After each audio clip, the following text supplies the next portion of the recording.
Okay. Speakers today.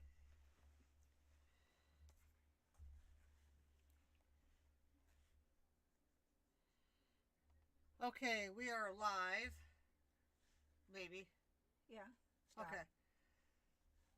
Why isn't it down here? Hang on one second here. You're okay. Okay. We are live doing the Texas 7 today. The Texas 7 escapees. After we do this, we're going to get off Podbean and we're going to finish YouTube. Because YouTube, when we did the Christmas murders, something went wrong with our microphones. I don't know what had happened, but they weren't working. So we're going to do that, a quick version of that, even though you can still watch it on Podbean if you choose to. I mean, listen to it, I'm sorry. But anyway, the Texas 7, this was back in 2000. This was a pretty interesting... These 7 inmates actually escaped together. This is one of the largest in history. Besides, there was another one like the Texas. There was another one where 6 of them. But this was pretty well planned out and thought out. They were a group of prisoners. They escaped from the John B. Conlon unit. For a month. Yes, and near Kennedy, Texas, on December 13th of 2000. 6 of the 7 were apprehended over a month later. Between January 22nd and 24th, 2001, that's back in January, yeah, so they were gone about a month. That's crazy. With the help of America's Most Wanted, the 7th one committed suicide before he could be arrested. The surviving members were sentenced to death for the murder of Irving, Texas. That was the police officer, Aubrey Ray Hawkins. He was shot and killed, I think it was Christmas Eve. Yeah. And responding to the robbery perpetrated by the Texas 7, 4 of the 6 have been since executed, and another has been granted a new trial based on alleged judicial bias, which we'll get into that. The Texas prisoners were, the ones that escaped were Joseph Christopher Garcia. He was executed. I think he was executed in 2018. Randy Ethan Halprin, he was sentenced to death in 2002. He was awarded a new trial by the Texas Court of Appeals on November 6, 2024. Larry James Harper, he committed suicide by gunshot to the heart before he could be captured. So he was the one that killed himself before they could get to him. Patrick Henry Murphy Jr., he's still waiting execution. He originally was convicted for aggravated sexual assault after breaking into a woman's home and sexually assaulting her at knife point. Apparently she knew him. That's what she says. If you watch, I Almost Got Away with It, this is on here, the Texas 7. Patrick Henry Murphy Jr., he actually does interviews about him being on death row and what he had did, so you can watch that like on YouTube or whatever, and on other shows or whatever. But yeah, Donald Keith Newberry, he was executed I think in 2015. He was originally convicted for aggravated robbery with a deadly weapon. George Angel Revius Jr., he was executed in 2012. He was convicted of aggravated kidnapping and robbery. He married a Canadian woman by proxy. Anthony Michael Rodriguez, executed in 2008.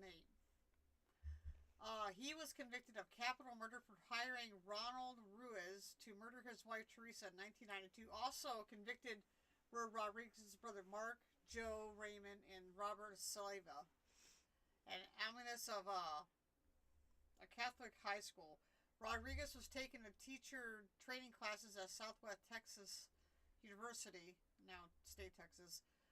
Rodriguez's father, Raul Rodriguez, pled guilty to escape and providing implements for escape and elected to have a jury determine his sentence. He was sentenced to 10 years for escape and 5 years for providing implements for escape and fined $10,000 for each conviction. A later appeal was rejected in 2006. Wow.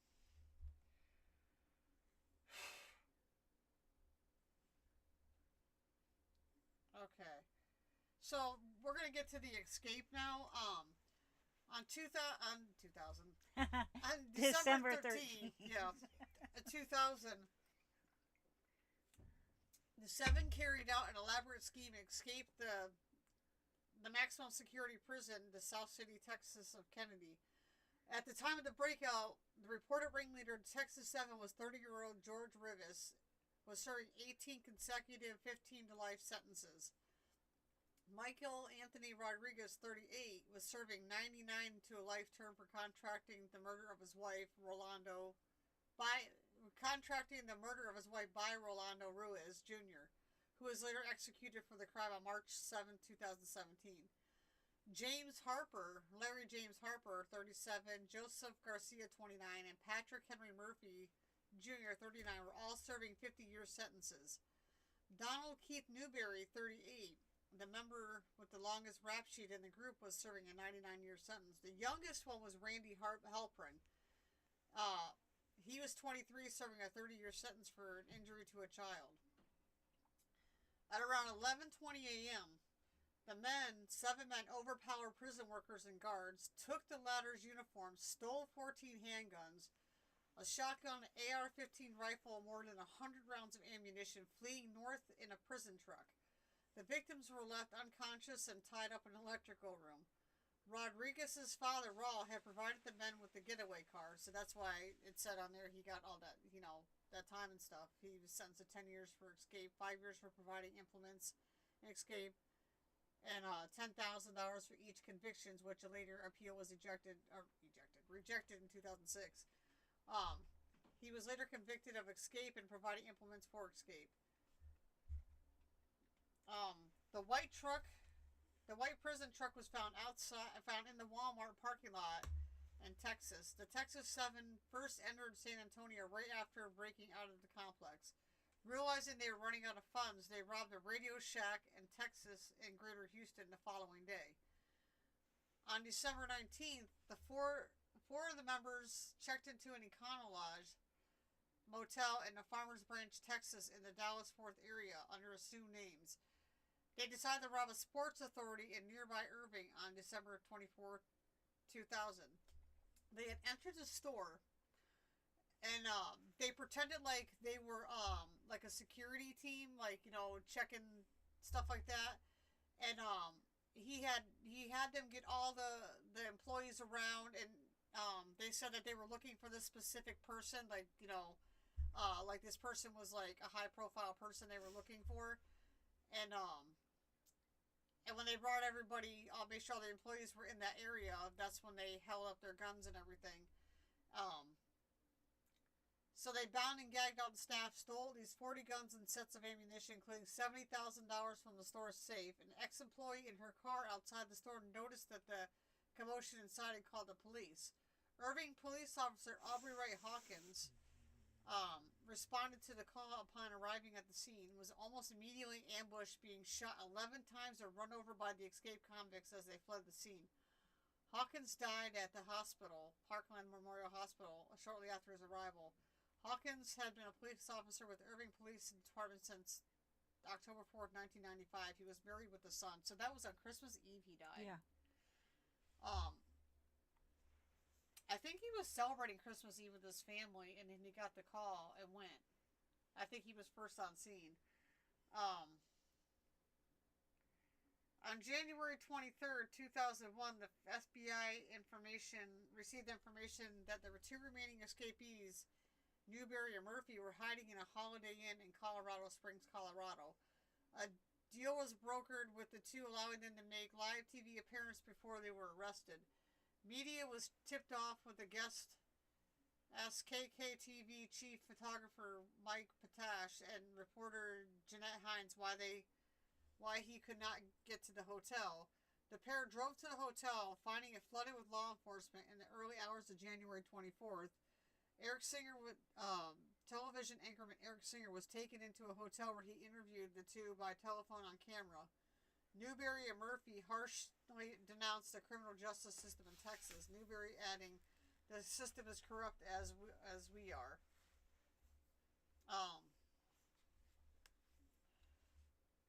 when they did escape, though, they ended up getting an RV. Um, they got an RV and they traveled in that too, and they went robbing other places and everything like that. They ended up going to an RV, like what do they call those things? A campground, and they stayed there for a while, kind of settled in, saying, they were like a traveling, you know, um, group for the church or something like that. You would have to watch the Texas 7 on I Almost Got Away with It, and that explains a lot. Like that, it goes through step by step on how they made this escape and how they planned it all out and how they made it all go out, and it shows everything in there. In 2008, authorities indicted Patsy Gomez and Raul Rodriguez, the parents of Michael Rodriguez, for a conspiracy to help the Texas 7. So I'm assuming it's his parents. Yeah. George Revius, the ringleader, was the first to be brought to trial. He was convicted and sentenced to death. Subsequently, the other 5 surviving members of the Texas 7 were brought to trial, convicted, and sentenced to death. So they were all sentenced to death on that because of that officer. It doesn't matter. Some states, even if you're there and you didn't do it, but you were there, like they said they were waiting in the car, but they were there. They're just as guilty, so they're being convicted too. Rodriguez announced that he wished to forego further appeal beyond the mandatory death penalty appeal to the Texas Court of Criminal Appeals. A court-ordered psychiatric evaluation in January 2007 concluded that he was mentally competent to decide to forego further appeals. 20 months later, he became the first of the 6 surviving members to be executed on August 14, 2008 by lethal injection. Wow. They weren't playing. Texas don't play around with that. No. No, they... Well, there was some serious crimes that they did. Oh, absolutely, absolutely. Against kids, against women. Yeah, well, considering all their background stuff, and then they shot that cop for absolutely... They could have all taken off. They don't mess around with that. Yeah, they could have all have taken off and not... Like, even if they held a gun to him and didn't shoot him, they could have all have taken off. And they shot him 11 times. Yeah, 11. That's like overkill. George Revius was executed by lethal injection on February 9, 2012. Donald Newberry was executed by lethal injection on February 14, 2015. Joseph Garcia was executed by lethal injection on December 4, 2018. The bodies of Harper and Rodriguez and Newberry and Garcia are buried at Captain Joe Byrd Cemetery. Wow. So is that like the prison cemetery? Must be. Let me see. It's a prison cemetery in Texas. It's located in Huntsville and operated by the Texas Department of Criminal Justice. The cemetery is known as Peckerwood Hill. Peckerwood Hill? That's what I'm seeing. The names originate from Peckerwood. Okay. It's where all the peckers lay. Peckerwood Hill. What the heck? That's interesting. Let's see. The remaining 2, Halperin and Murphy, are incarcerated on death row at the Polinsky Unit of Texas Department of Criminal Justice, located in West Livingston, as of 2024. Neither one has an execution date. So we need to get a hold of those 2.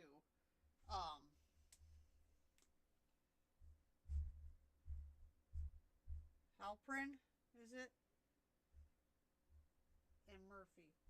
And if we get a hold of them, we will let you know on our next podcast, and maybe they will come on there and tell their side and tell... Because that'd be interesting, somebody on death row on here telling how they feel, what's going on in their mind about that. That would be very, very interesting to have that on here. I'm really hoping we could get them on here, even if we don't video chat, if they just come on. That would just be awesome. That would definitely, yeah. Murphy was scheduled for execution twice. First on March 28, 2019, Murphy was converted to Buddhism on death row. was granted a last-minute reprieve by the United States Supreme Court on the basis of his request to have Buddhist priests in the execution room, which because of him, nobody's allowed in there now. It's just going to be just the people from the prison and the person being executed now. They're not allowed to have anything like that, anybody else in there because of this whole thing. With him violated, request to have a Buddhist priest in the execution with him violated the Establishment Clause and Free Exercise Clause of the United States Constitution. Murphy was then given a second execution date of November 13, 2019. His execution date was stayed by the United States on November 7th to decide whether his religious discrimination lawsuit had merit. Halperin was scheduled to be executed on October 10, 2019. His execution was stayed on October 4, 2019 due to concerns of a racial and religious discrimination from his trial judge, Judge Vickers. Vic Cunningham allegedly referred to Halperin, who is Jewish, as a kike, meaning a fucking Jew. Kike is K-I-K-E, known as a K-word of ethnic slur of Jews. It comes from like a Yiddish word for circle itself, ancient Greek word. It basically called him a fucking Jew. So he took that as discrimination from the judge. Quote unquote, that's what he's called them. Yeah. And he said the Jews needed to be shut down because they controlled all the money. On November 6, 2024, the Texas Court of Criminal Appeals granted Halperin a request for a new trial based on finding that judge's bias deprived him of the due process. Halperin's second trial begins on April 5th, 2027. So he might actually, he could probably still get the death penalty. He's just holding off. He's still got a while to go. That's interesting. Very interesting on that. The one with Murphy, though, excuse me, he would be, he's doing interviews, like, on YouTube and stuff like that, and I'm sure he's done other different things, too, about what had happened with him, and, he explains the situation. So did he go to trial and the judge called him a Jew and that? Well, that was Halperin. That wasn't Murphy. Halperin is the one that said that he's the one. The judge said that he was like a fucking Jew and they take all the money and they should, So he's saying the judge was biased toward him and stuff like that. So I wonder if that'll hold up any. I don't know. Because they record a lot of that stuff. They record everything. It's on there. Yeah. So he's it might just magically disappear. Yeah. Yeah.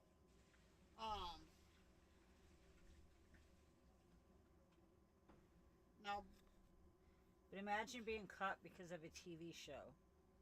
Yeah, but they did watch. I almost got away with it. They're on there, and they explain all their stories, like what they look like now and stuff like that.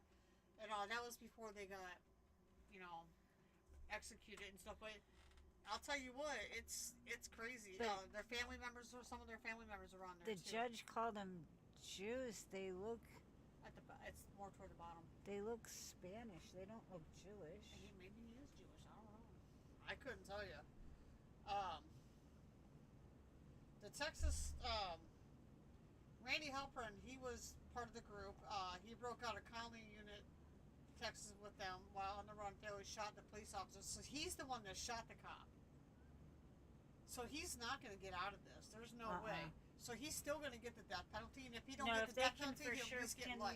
He's the one that did the firing on an officer, they just might resurrect him and put him down again. Yeah, they're gonna put, did you say resurrect him? I did. It's like if someone messed with my dog, I'm gonna bring you back to life and kill you again. There was a guy, he I don't know, I'll have to look it up, but I think he's still going to court on it. He died, had a heart attack. He got life in prison. He died, had a heart attack, and they brought him back, and he said that he served his sentence. So, yeah, he's supposed to be going to court on that. Well, yeah, because technically he spent his life in there. Yeah, so he's trying to, let me me see if I can find So him. he's trying to drag it through the court system saying he died, therefore that was one life term. Yeah. Yeah. Wonder how that'll go over. I'm going to see right now. But did he have a heart attack at the prison or in the hospital? Died and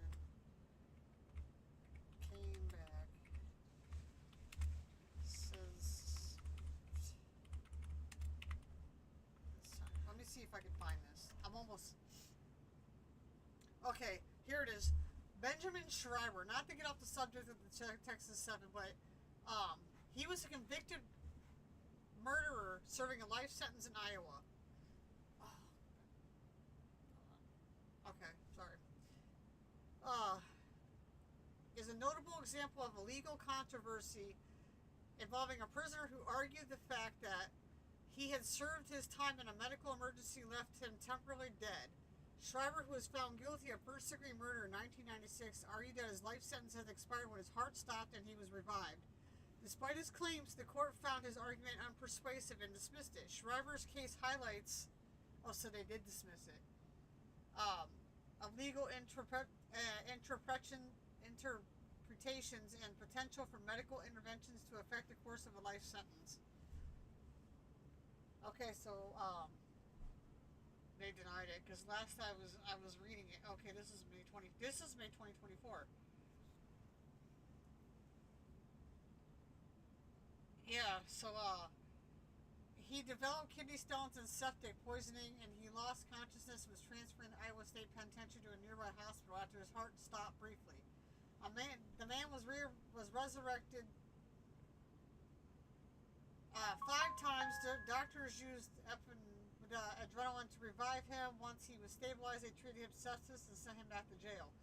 After the incident, the prisoner asked the 3-judge panel to let him get on with his life. The judges rejected his argument this week, ruling that the lower court had been right to dismiss his petition. Schreiber is either still alive, in which case he must remain in prison, or he is dead, in which case his appeal was moot. His sentence to life without parole after being convicted of murder for killing a man with an axe handle in 1996. He argued the fact that in 2018 that he was resuscitated against his will, and that because of that his sentence has expired, which is kind of like a 50-50 because he didn't have like a DNR form and he didn't like sign a DNR form, so therefore like I don't know, that's kind of like a catch-22. Yeah. We do not find this argument persuasive, the judge wrote, adding that judges found it unlikely the legislature would have wanted to set criminal defendants free, while the medical procedures during their incarceration lead to resuscitation by medical professionals. That's just quite interesting. But getting back to the Texas 7, Randy Halpern was a part of the group escaped prisoners who broke out and while on the run fatally shot police officer Aubrey Hawkins. He was sentenced to death under the Texas law of parties, which allows defendants to be convicted and punished based on the intention of others in the group. The appeal court had halted Halpern's execution in 2019, 6 days before he was scheduled to die. When Halpern argued the fact he should get a new trial because the judge who presided over his case referred to the inmate who was Jewish with racial slurs.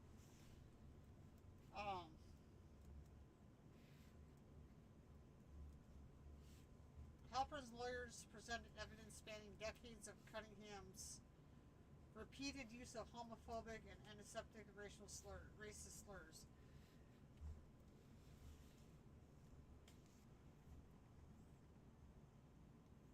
We got quite a few people. Jesse Woodward is a serial killer.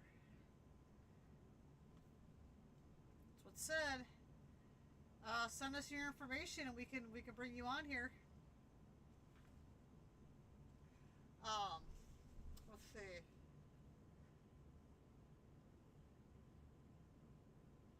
Halpern testified at the trial that he did not carry a gun or fire any shots during the robbery where the officer was killed. I told them I wasn't going to pull a gun. They said, fine, just gather clothes and grab a shopping cart and gather clothes. Of the 7 inmates who escaped, only 2 are still alive. Halpern and Patrick Murphy, who did not participate in the robbery, waited in the car outside. Murphy is waiting execution.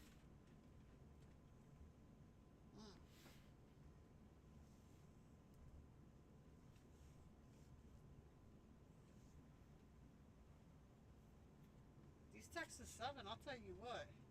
It's amazing how all 7 of them got out, like, unnoticed. Like, how they planned this so good. They're forgetting to let us know about who was the inside man. Well, when you watch the show, like, when you watch it and stuff, they're like kind of pointing at each person that, like, well, this person's the one that pulled the trigger, this one's the one that pulled the trigger, and Murphy says that he wasn't even there when the guy was shot. He was like he was like the watch guy or whatever in the car. He was in the car, but I don't know. I guess it really doesn't. It doesn't really matter.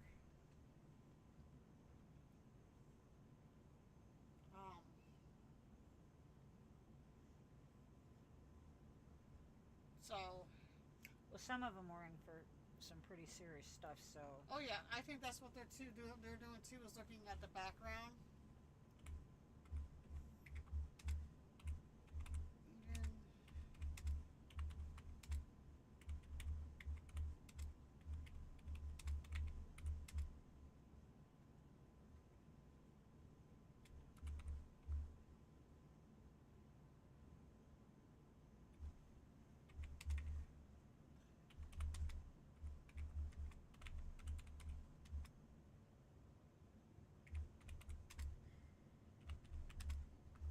Okay, so let's do this. How did they get a hold of the security's van? Did the father-in-law that had the escape car have something to do with that? Yeah, too? The father. I guess his dad, his parents had the escape car. They told him where the escape car was going to be. So they shot the police officer. They get the keys. They get in the van. Do they meet up with the father-in-law in the escape? No, he just left the key like underneath. It was like in the car or underneath the car. Yeah, he left it in there and left the key somewhere by the van. I thought they had people surveying the outside courtyards and stuff. Wouldn't you see that many people run into a car? You would think. This makes no sense. In Texas, even though you did not kill the person, you could still be guilty of murder under the felony murder rule. This rule allows for like the charge of murder if you are involved in a felony and the death of a reasonably foreseen outcome of that felony. For example, okay, if you're involved in a robbery and the suspect dies as a result of an incident, you can be charged with murder even though you did not shoot the suspect. The key is that your involvement in the felony is sufficient to make you liable for murder. So they knew. See, the thing is, they knew about it, and they did. They didn't do anything about it. They didn't try and stop him after he shot him once. They let him shoot him 11 times. Yep. They could have just tied them people up. Well, what do I say? They didn't shoot those people. The cop. They could have just like. Even just held the gun to him and then all took off. But I thought they did tie some of them up. Because there's like 7 of you compared to 1 of him. He's not going to do anything. You didn't even give a chance to do anything. You ambushed the guy with 11 shots. I mean, geez.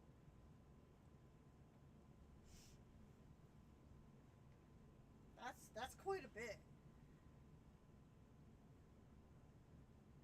Well, when you have 100 rounds of ammunition. Oh yeah. That's definitely quite a bit. And why do they have 14 handguns, a shotgun, and an AR-15 available for someone to be able to get a hold of? Well, they didn't really. After they tied those guards up, they had their keys. It says 7 men overpowered, but you got 14 guns. So what? Yeah, but they went into Somebody the back. had 3 and everyone else had 2? No, they went into the back because they got their keys and everything was locked up, and they went into the back where all that stuff is at. They were able to get all that stuff. That's how they got it all. But like I said, if you watch the show, it explains all.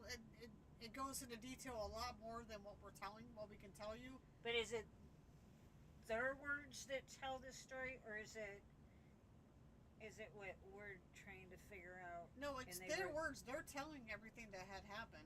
So they did actually interviews for the show? Mm-hmm. Yeah. You watch it. I almost got away with it.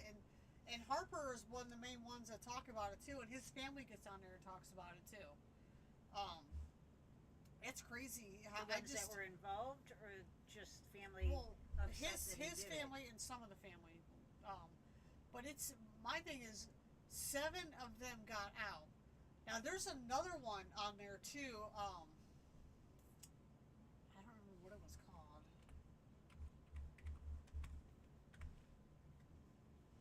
That was a gang that got out? Another one that got out too.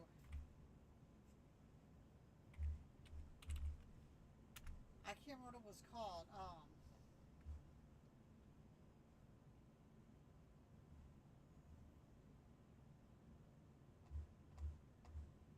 Oh, it might be the Pittsburgh 6. Let me see.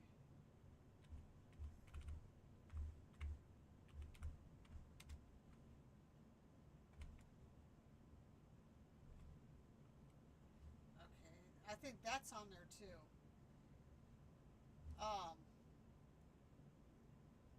Yeah, the Pittsburgh 6. That's another one. That's a whole different one, which we could probably do that the next one. That's another interesting one.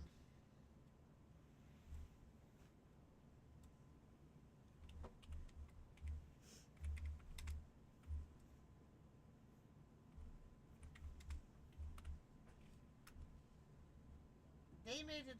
They made it on. I almost got away with it too. They tunnel out of prison on that one. Let's see if I can pull that up here. Yeah, see, the Pittsburgh 6 is another one. It's called Got to Be a Part of the Pittsburgh 6. We could do that one on the next one. This when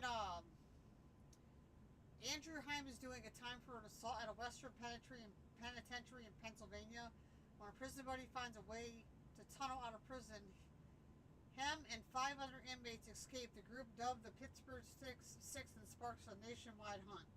So you guys would have to watch that one too, because that will be we could do that as the next one, because that's a very interesting one too. Write that down just in case I forget.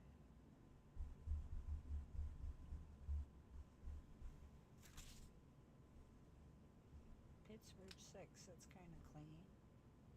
Yeah. Oh yeah.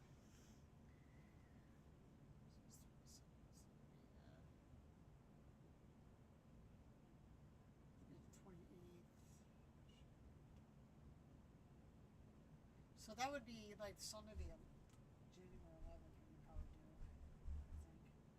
But anyway, yeah, that's another one I watched. That was a really good one too. But back to this, people were pretty smart when they escaped. They got away with it for a month. Oh yeah, there was another one on here too, where one kid, he was like 16 when he got this is how I almost got away with it too. He was 16 when he got sent to a maximum security prison, and he spent a couple years there, whatever. Then he ended up escaping there, and he was gone for like 6 months or so, and maybe a little bit longer than that. But anyway, of course, he ended up getting caught and everything, but he didn't get the death penalty. He didn't kill nobody. He just escaped to go back to his old life because, of course, he only got like 15 years or whatever, and then he got an extra 25 for escape. So he was, he spent like 45 years in prison. He's out now, but he got like 45 years altogether for that. Wow. And his family didn't help him do it, but they did enable him though. I don't think they got in trouble for that, but he was enabled.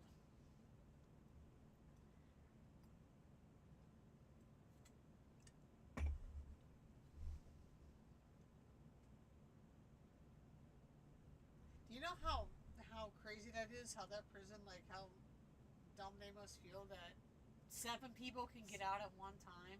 Yeah. One time 7 people can get out. I'm just amazed at how they like. I'm still trying to get over they got that much artillery. I mean. Well, yeah, That's because crazy. they took the You guards' think keys they would and have had a opened that guard stuff up. in the room? Well, what it that was held too the is stuff.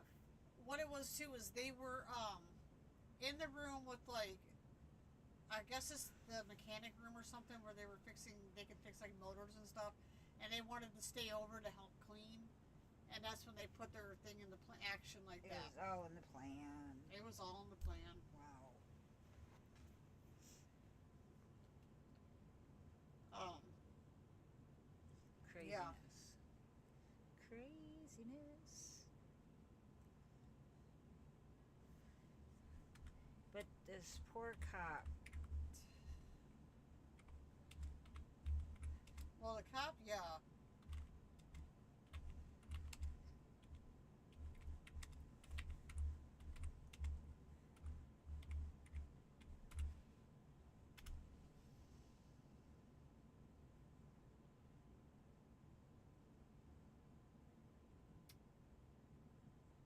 See, they're not giving much detail on here about like, because we had to do our other research too, and um, if you just look them up, they won't. It doesn't give you like the exact detail on how they got out.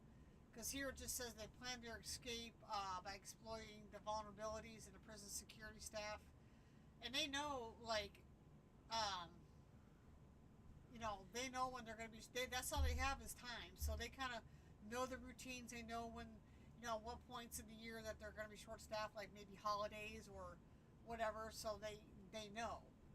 So that's all they have is time. It says they maliciously crafted a plan to overpower the guards and civilian employees during lunchtime, a period with reduced supervision. The escapees stole clothing and identification, used maintenance van as a getaway vehicle, and successfully fled the prison grounds. They committed crimes across Texas, including the brutal murder of Officer Aubrey Hawkins, which intensified the manhunt for fugitives. Now, the two that were in the hotel motel, they wanted to break away from them and go like separate from them, which I'm really surprised nobody questioned them being like a big group like that. But I guess if you buy an RV, which they sold everything for like cash and stuff like that, like they didn't do nothing credit, everything was cash. So they had bought that RV from with cash and everything, and then they didn't like ditch any vehicles or anything like that, so it was hard to find them. Who would really pull over in an RV though? I mean, if you think about it. Not them. They didn't get Depends pulled on over. where they're at. Yeah. But they didn't get pulled over. They went to an like an RV park, a campgrounds, and stayed there. And Well, it says the police officer was. Where'd it go? He got the suspicious call from the sporting goods. He was less than a mile away from the sporting good that they robbed, and he was having dinner with his son, yep, his mom, and his grandmother. How sad. Yeah, he left to have dinner, and he probably didn't even think nothing of it. He probably just, there was an alarm going off or something, because it was like during the day. He didn't think, nothing of it. It was Christmas Eve. Said he rode around the parking lot, front of the business, south side, rear side, and then he came to the west side where he ended up with a bear to gunfire without warning. So he didn't even get a chance for it to, click on what's going on. That's horrible. It said the 7 men overpowered the guards and civilian workers on the duty maintenance department. They rendered the guards and workers unconscious and tied them up in an electrical closet. At the same time, they stole IDs, clothing of the prison employees, using the maintenance van as a getaway vehicle. Knowing the maintenance van would be easy identifiable, Rodriguez had convinced his father to leave a getaway car near the prison. The Texas 7 then used that vehicle to make their way across Texas, committing crimes and eventually murder. After it was discovered they had escaped, the law enforcement they launched the largest manhunt in Texas history. The group of 7 convicts would evade capture for over a month, just over a month. Their first stop was at Radio Shack, and they robbed the store of its cash and police scanners. Then they continued on the lam for 11 days before their escape took a deadly turn. And that's when they decided to rob the store and gathered up 44 guns. That's crazy. Throughout the robbery, Murphy claimed he was acting as a lookout in the car and warned the other 6 men robbing the store that the police officer was approaching. So, see, that's why he got the death penalty too, because he let them know. Rivas later alleged that he had only meant to disarm Hawkins, not kill him. Whatever Rivas' intentions were, the 6 men ended up shooting Hawkins 11 times. So it was basically all of them that shot him. That's what he's explaining. Rivas then drove over Hawkins' body twice before fleeing the scene. After killing Officer Hawkins, they made their way to Colorado, where they purchased a mobile home and took up a residence at a trailer park near Woodland Park, Colorado. The men then told the fellow residents of trailer park that they were Christian missionaries. I guess somebody had recognized them. I don't know if it was America's Most Wanted or something, but they recognized one of them, and then they the owner of the trailer park or whatever ended up getting a hold of police and stuff like that. The Texas 7 were discovered an anonymous tip when they were featured on an episode of America's Most Wanted. Okay, it was America's Most Wanted on January 22nd, 2001. A SWAT team tracked Rivias, Garcia, and Rodriguez and apprehended them at the convenience store. The SWAT team then ordered the men to take them back to their trailer park, where they surrounded Halpern and Harper. Halpern surrendered to police, but Harper took his own life rather than face capture. It was Harper. Okay, it was okay. Harper did. The 2 remaining Texas 7, Murphy and Newberry, were found at a hotel in Colorado Springs. A standoff between the 2 men ensued, during which time they did phone an interview with the news station. They eventually surrendered. The following month, in 2001, of February, the 6 remaining of the Texas 7 were charged with capital murder. Each man was found guilty and given the death penalty. So, Michael Anthony Rodriguez, he was first to be executed in 2008. During the trial of George Angel Rivias Jr., he pleaded for the death penalty. Rivias told the jury, "Well, you call it death penalty, I call freedom. I can finally be free. I'm telling you right now, I don't want another life sentence." He was executed in 2012. Donald Keith Newberry was executed in 2015, and Christopher Garcia was executed in 2018. And then Randy Ethan Halpern and Patrick Henry Murphy Jr. remain on death row. Murphy was scheduled to be executed twice, but there was a stay of execution, of course. In a 2023 interview, Murphy says he believes if he comes up for execution a 3rd time, he will be put to death. Murphy added he regrets his participation in the Texas 7 every day. Murphy had 5 years left in his sentence for aggravated assault, when he escaped in prison in 2000. They asked him, "Where would you be now? Or what would you be now if you didn't do it?" And he's like, "I'd be a father and a grandfather." And then they asked him, "What regret do you have doing this?" And he said, "I regret." They asked him about his regrets, and he said he regrets doing that to that lady. Raping her like he did. Wow.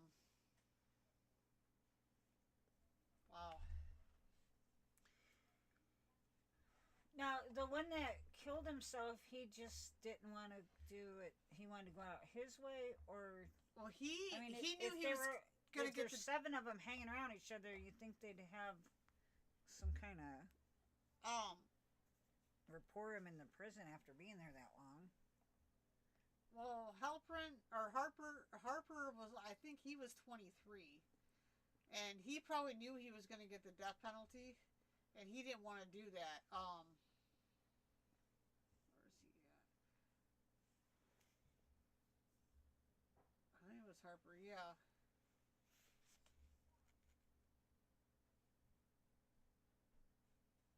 Mary James Harper. He was, I think he was 23 at the time.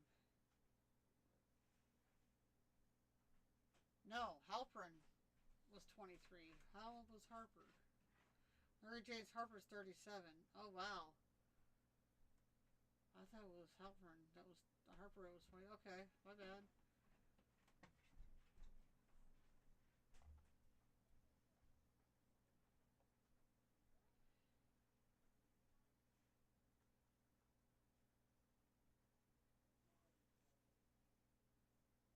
Okay, Halpern is the one.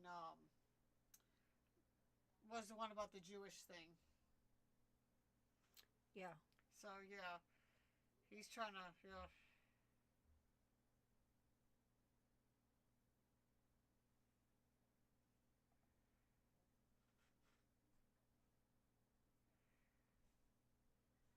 In 2007, there's a film called The Hunt for the Texas Seven. It's a 90-minute feature documentary about the prison break.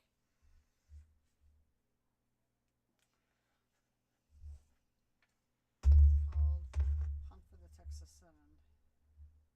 I'll have to watch that. So he doesn't have a new date yet, so we might be able to get hold of him. Halpern, his is in 2027.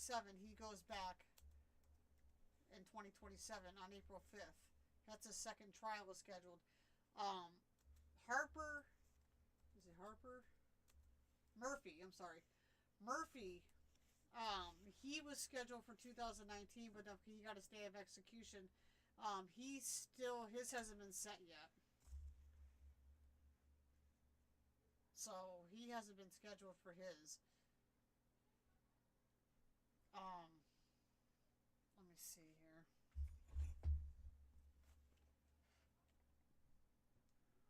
Let me see if I can pull him up.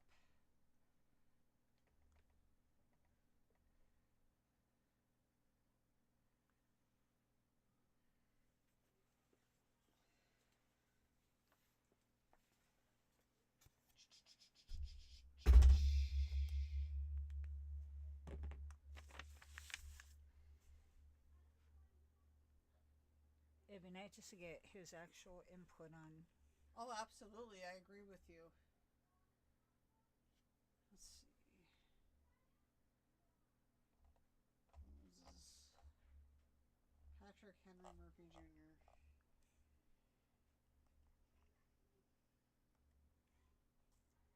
You think they would have just stayed on the run and kept under the grid, but they just kept robbing stuff. Yeah. I mean, I like to know, what were you thinking? Why didn't you just try and stay?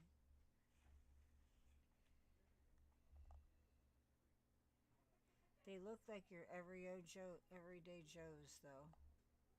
It's crazy how that works. Okay, let me see here. See if I can get a hold of him.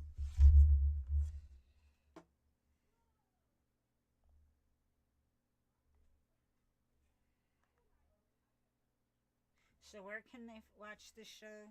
I almost got away with it. It's on what channel? You can watch it. You can probably watch it on YouTube, Netflix, Hulu, that kind of thing. Have to check it out. CJ. Okay. Okay, let me see if I can pull him up real quick. Hang on. I'm going to see if I can pull this guy up really fast. Oh, excuse me. His name Patrick. He's in Texas.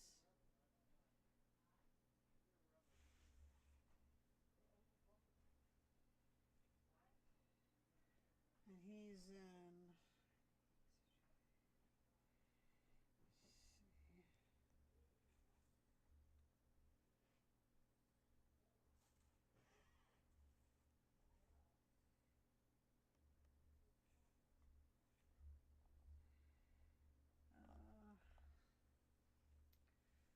Where's he? Let's see.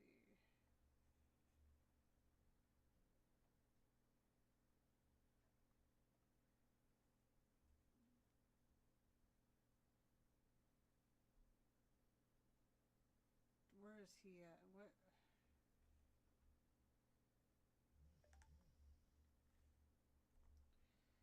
Okay.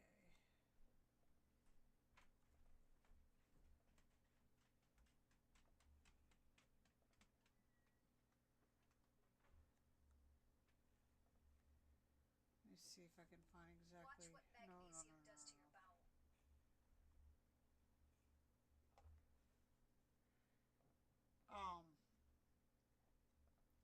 So Patrick. So yeah, he does. Or I'm sorry. Murphy. He don't really. Patrick. I don't know how he's spelled. He's not. He's definitely. I think they're both going to get the death penalty, no matter what.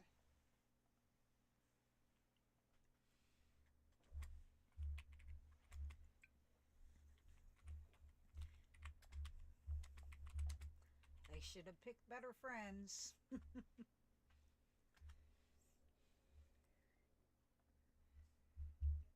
They weren't that old either. Okay, he's in Pelosi. Okay. To be.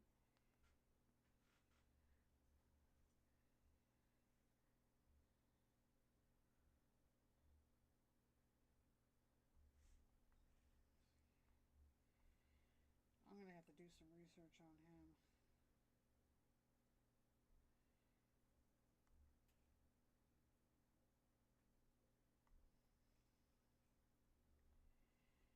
Okay. Yeah, we're gonna have to do some research on him to see if we can pull him up eventually. That James Harper, it says a series of violent rapes, not just one. Oh, him, yeah, I can imagine. That's why, yeah.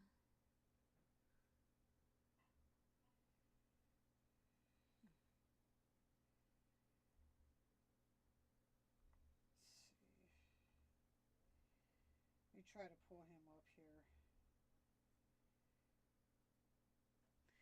Halpern was originally convicted for child abuse after a 16-month-old's arms and legs fracturing his skull and beating his face into one eye filled with blood. I got him. All right. Now, what's the other one's name? Wait a second. Michael Anthony Rodriguez. Okay. Yeah. No, he was executed. Which one wasn't?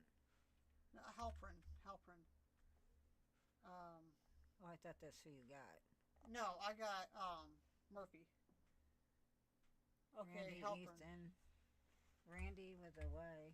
Randy. Ethan. H-A-L. Okay, right here. Yeah, Halpern. Born September 13th, 1977, so he's in his 60s. No, 50s.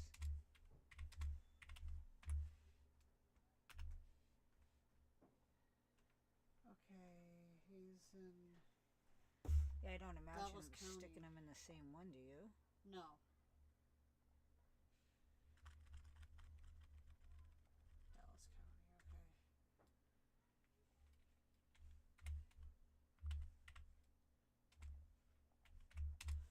okay.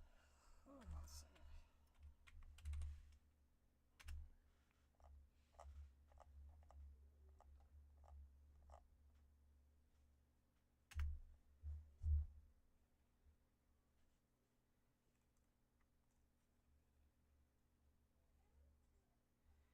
Okay.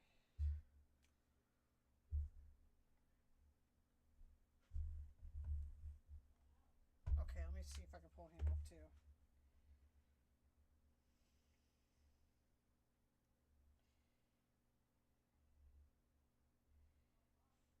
Hang on, we're gonna pull these guys up and then we'll message them.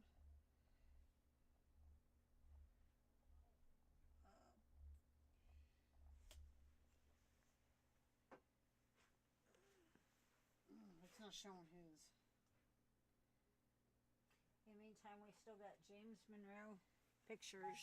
Yes, absolutely. Handmade pictures. And he autographed them.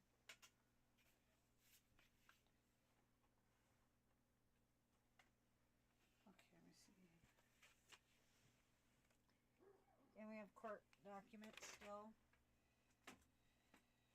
Okay, I'm trying to. They're all autographed. And his prison radio.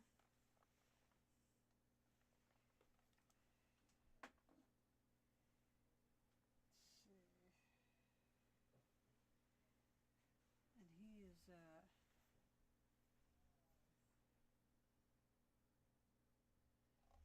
does it say he was at? Oh my goodness.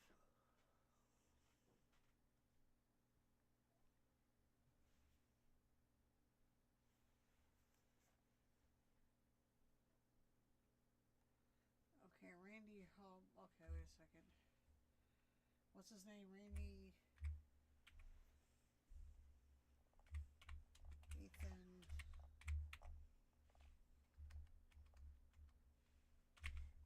Halberd. Halper. Okay. That was okay. Yeah, I'm going to have to do some research on him. But I got the other one though, so I'll write him. And get a hold of him, and then I'll work on getting a hold of this guy here.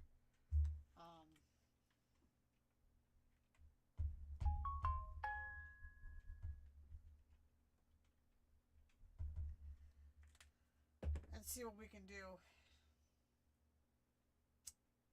But he's still waiting trial, so the other one isn't waiting trial yet.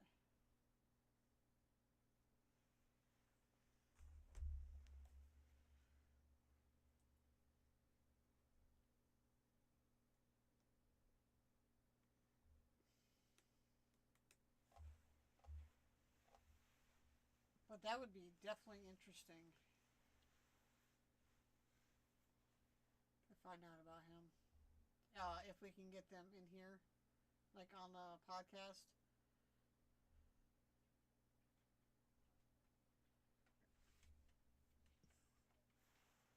Yeah, I'm not seeing it on here, so.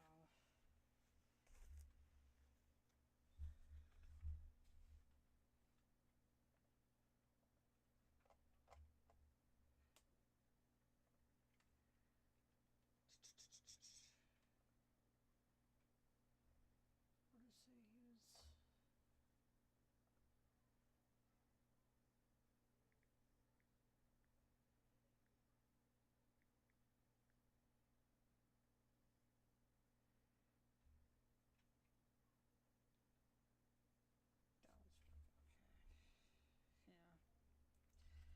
can't find him on here. There's an immigration center.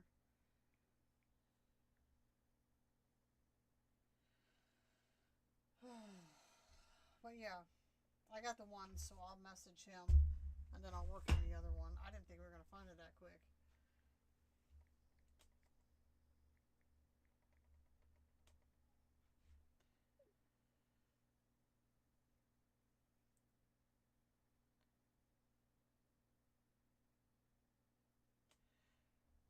So we got the Weekend Toke watching, the Weekend Toke, Jesse Woodward.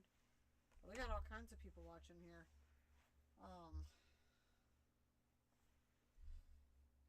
Most people think this guy's going to get the death penalty, which I agree he probably should. All of them should, because they all, that was going a little far, especially 7. And or 11, they all were shooting. Mm-hmm. With that many rifles and guns. Well, yeah, not only that, like if you read and listen, if you listen the way they talk and stuff, they're like kind of blaming like another person, or they'll blame the other person for it.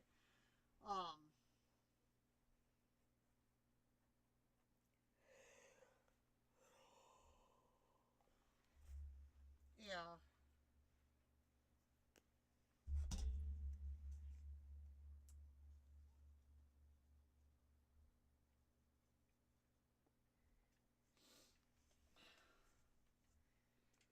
That's just hard to believe.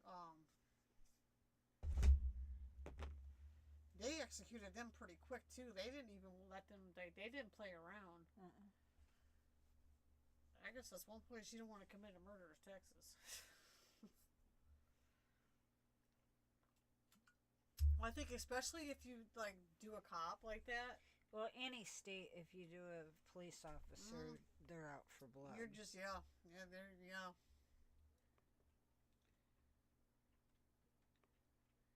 That's stupidity.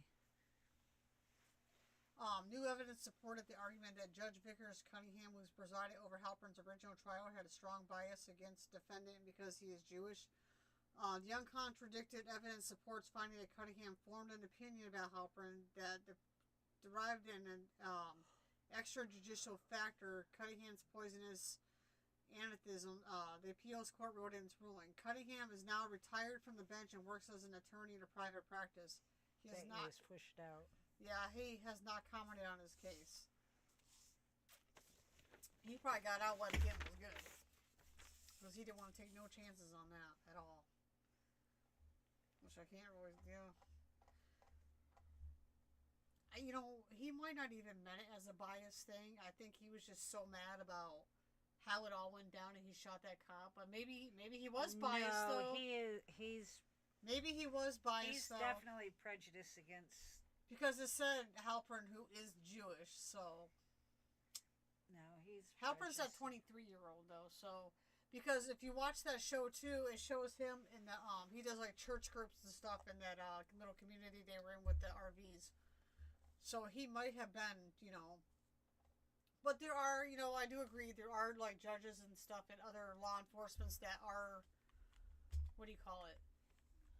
Biased and you know what I'm saying? Yeah, but they're supposed to be able to keep their shit But they're together. supposed to be mutual. Just like we're mutual, we don't judge whatever. I mean, we could say what we feel, but we don't really judge based on, I feel that if they had killed that cop, I feel that they all should be executed, but I'm not judging because they all have different things they were convicted for, and they have done it for different reasons, which they probably shouldn't have done any of those, but we don't really know the whole story behind everybody's, unless we could talk to them and find out what their real whatever, but a lot of them have been gone now. But we're going to try and get a hold of the other one. But I'm going to definitely get a hold of this guy and see if he'll come on our podcast and talk to us. Or even if he wants to write us and we could just do it that way. That'd be fine too. It just all depends.